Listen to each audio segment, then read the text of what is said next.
Today's YouTube video moment.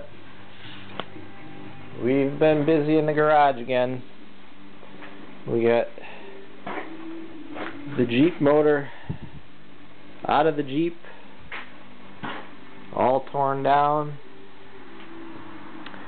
Blew a piston on the way home a week ago today. Let's see, it's somewhere here. Number 3 piston.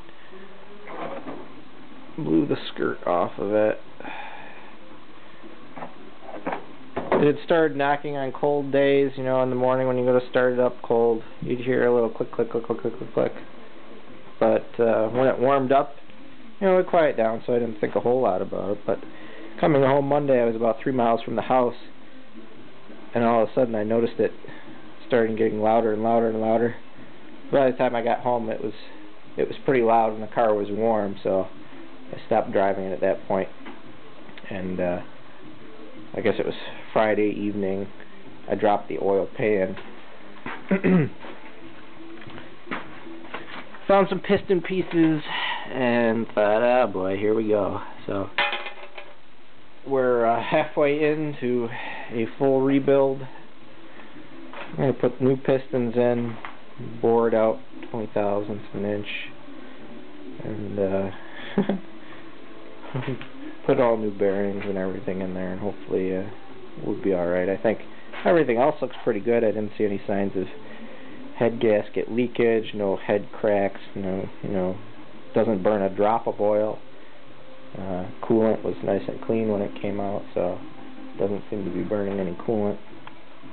What else we got? We had a crack in the old exhaust manifold, so we ordered a new one. That one came in today.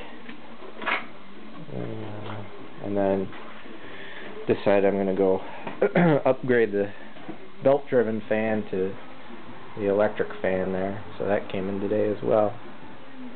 It's off of 0203 Liberty, in case anybody wants to know. When you go do these fan upgrades, the big problem is that at least on the 4-cylinder, I don't know about the 6, the power steering reservoir here, as well as the coolant tank, which I don't have on there right now, the overflow tank, both mount onto this massive cooling shroud.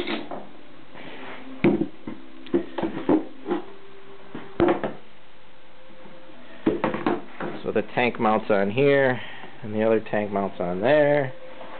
And you can see it takes up an awful lot of room in the engine bay. Now I can stand between the radiator and the engine if I wanted to. But the issue is finding a fan that has both those brackets on it. So the one from the Liberty apparently fits perfectly, so we'll see how it goes. I still got to get all the electrical crap for it, thermostat switch and relay and whatnot. But other than that, I think I'll take some time and clean up the frame rails and put some frame paint on them while we're at it. Because everything's out of the way, it's pretty easy to get to. Hopefully, I got parts on order, so hopefully they'll be in, I don't know, if not this week, real early next week. I can get this over to Drake's and have it bored and honed. I don't think I'm going to have them do any other work to it. I think everything else is in okay shape. I'll probably do a quick lap of the surface there just to clean it up a little bit. Same thing on the head. The head looks okay. Like I said, it was running pretty well up until that point. So we'll just clean it up and maybe replace valves if it looks like there's a lot of wear. I don't know. Until we get to it, we'll see. But until then, I have got so much crap in every square inch of my floor here. Parts for this, parts for the BMWs, a little bit of everything. Boat motor. Anybody need a boat motor? It's for sale, cheap. I gotta make some more room. We got blocks everywhere. There's another block for BMW.